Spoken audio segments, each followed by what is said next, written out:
ঠিক আছে, পিটিপি মোডে চলে। পিটিপি কলেজটা গভর্নমেন্ট কলেজ, ওরা গভর্নমেন্ট কলেজের আন্ডারে পড়াশোনা করছে, তাই কলেজটা পিটিপি মোডে চলে। পিটিপি মানে হচ্ছে পাবলিক ট্রেনিং প্রোভাইডার, মানে একটা আমাদের ম্যানেজমেন্ট আছে যারা গভর্নমেন্টের কাছ থেকে টেন্ডার নিয়েছে এবং টেন্ডার নিয়ে কলেজটা অপারেট করছে। শুধু এরকম নাগাছিপাড়া গভর্নমেন্ট আইটি একটা কলেজ নয়, অল ওভার ওয়েস্ট বেঙ্গলে অ্যাপ্রক্স 25 to 30 আমরা আইটিআই কলেজ অপারেট করে থাকি। ঠিক আছে, অল ওভার ওয়েস্ট বেঙ্গল। এবং শুধু ওয়েস্ট বেঙ্গল না, ইদানিং আমাদের আসামে রয়েছে, ত্রিপুরা রয়েছে, ঠিক আছে, আন্দামান নিকোবরে আছে, ঠিক আছে, আন্দামান নিকোবরে কলেজ আছে, ত্রিপুরাতে আছে এবং আসামে আছে। আইটিআই কথা বলি, আসামেও এখন 3-4 কলেজ আমরা অপারেট করি। এবং ওয়েস্ট বেঙ্গলে আমাদের Nadia district, Birbhum district, Bankura district, Purulia district থেকে শুরু করে আমাদের আরও ওদিকে সাউথের দিকে কিছু আছে, সাউথ মেদিনীপুর, তারপরে এদিকে আমাদের নর্থ বেঙ্গল সাইডে আছে মাথাভাঙা, দিনহাটা, অনেকগুলো কলেজ মোটামুটি অপারেট করি। শুধু আইটিআই সাথে না, এর সাথে সাথে আমাদের পলিটেকনিক মানে ডিপ্লোমা ইঞ্জিনিয়ারিং কলেজও আছে, তিনটে আছে। ঠিক আছে, এর সাথে আর কি কি রয়েছে, সাথে আমাদের মেডিকেল সেক্টরও আছে। এবার এই মেডিকেল সেক্টর, যেটা মেডিকেলে আমাদের গত আমরা 3 থেকে 4 বছর হলো আমরা মেডিকেল কলেজ এন্ড হসপিটাল, গত 3-4 বছর থেকে আমাদের মেডিকেল কলেজ এন্ড হসপিটাল আমরা চালু করেছি। মানে আমাদের যে ম্যানেজমেন্ট রয়েছে স্বাধীন ট্রাস্ট, স্বাধীন ট্রাস্টের অন্তর্গত আমাদের Shantiniketan medical college and hospital রয়েছে, যেটা বোলপুরে একটা আছে, এবং আরেকটা রয়েছে Shantiniketan medical college and hospital, এটা ত্রিপুরায় আছে। ঠিক আছে, Tripura Shantiniketan medical college and hospital, সেটা ত্রিপুরাতে আছে। তো আমাদের দুটো মেডিকেল কলেজ এন্ড হসপিটাল রয়েছে, একটা ওয়েস্ট বেঙ্গলে এবং একটা ত্রিপুরাতে।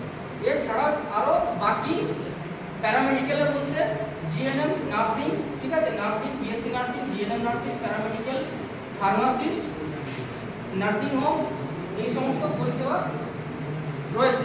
এইবারে এগুলো বলার কারণ কি তোমাদেরকে, এগুলো বলার কারণ হচ্ছে আমাদের একটা প্ল্যাটফর্ম করা আছে, বা একটা প্ল্যাটফর্ম রয়েছে যেটাকে সিডিএ বলা হয়, কল টু অ্যাকশন। ঠিক আছে, একটা প্ল্যাটফর্ম আছে, সেই প্ল্যাটফর্মের মাধ্যমে এবারে তোমরা যেহেতু এই কলেজে ভর্তি হয়েছো, পেছনে আসতে, এই কলেজে ভর্তি হয়েছো বা অ্যাডমিশন নিয়েছো, সেটা হচ্ছে আমাদের কলেজের পরিবার, সাথে সাথে আমাদের যে ম্যানেজমেন্টের যে একটা পরিবার আছে, সেই পরিবারের সাথে তোমরা যুক্ত হয়েছো। আমরা এটাকে একটা ফ্যামিলি হিসাবে দেখি। মানে আমাদের যেরকম কলিগস রয়েছে, বাকি ফ্যাকাল্টি মেম্বার্স আছে, আমাদের ম্যানেজমেন্টের, আমাদের কলেজের বা আমাদের পার্শ্ববর্তী কলেজের যত আমাদের ফ্যাকাল্টি মেম্বার্স, আমাদের যারা কলিগস রয়েছে, যেরকম আমরা একটা ফ্যামিলি হিসাবে আমরা থাকি বা এখানে কাজ করি, সেরকম তোমরা যে এখানে পড়াশোনা করছো, সেটাকেও আমরা একটা ফ্যামিলি হিসাবে দেখি। তো যে এটা বলার মেন রিজন হচ্ছে, দেখো আমাদের দৈনন্দিন জীবনে শারীরিক অসুস্থতা মাঝে সাথে হয়ে থাকে। ঠিক আছে, কারো না কারো ফ্যামিলিতে কোনো না কিছু হওয়াটা স্বাভাবিক, মানে হওয়াটা স্বাভাবিক, কিন্তু কেউ চায় না যে হোক, কিন্তু হয়ে থাকে।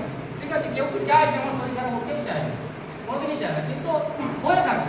তো এরকম যদি কারো কখনো তোমার বা তোমার ফ্যামিলির এরকম যদি কারো কখনো এরকম কোনো সমস্যা হয়, বা তোমার যদি মনে হয় যে আমি একটা মেডিকেল চেক আপ আমি করে, অনেকেই দেখবে 6 মাস অন্তর মেডিকেল চেক আপ করে, কোনো প্রবলেম না হলে মেডিকেলি একবার চেক আপ করে ডাক্তারের কাছে, কোনো জেনারেল ফিজিশিয়ান এর কাছে গিয়ে হয়তো প্রেসার চেক করলো, সুগার লেভেল চেক করলো, বা যাদের কোনো থাইরয়েড বা ইউরিক অ্যাসিড, অনেকেই দেখবে মাঝে সাঝে চেক করে, বডি চেক আপ যেটাকে বলে, বুঝতে পারছি, বডি চেক আপ নর্মাল। ঠিক আছে, অনেকে বডি মাস ইন্ডেক্স যেটাকে বলে বিএমআই চেক, বা নর্মাল যেগুলো blood pressure, sugar, thyroid, uric acid, এই সমস্ত চেক আপ অনেকেই দেখবে করিয়ে থাকে মাঝে মাঝে। ঠিক আছে, বা ডাক্তারের ট্রিটমেন্টের সাথে অনেক কিছু দেখবে যুক্ত থাকে। তো এইরকম তোমাদের বা তোমার ফ্যামিলির যে কেউ হতে পারে, যদি কোনো মেডিকেলি চেক আপ বা মেডিকেলি ডাক্তারের কনসালটেশন তোমাদের যদি প্রয়োজন মনে হয়, তাহলে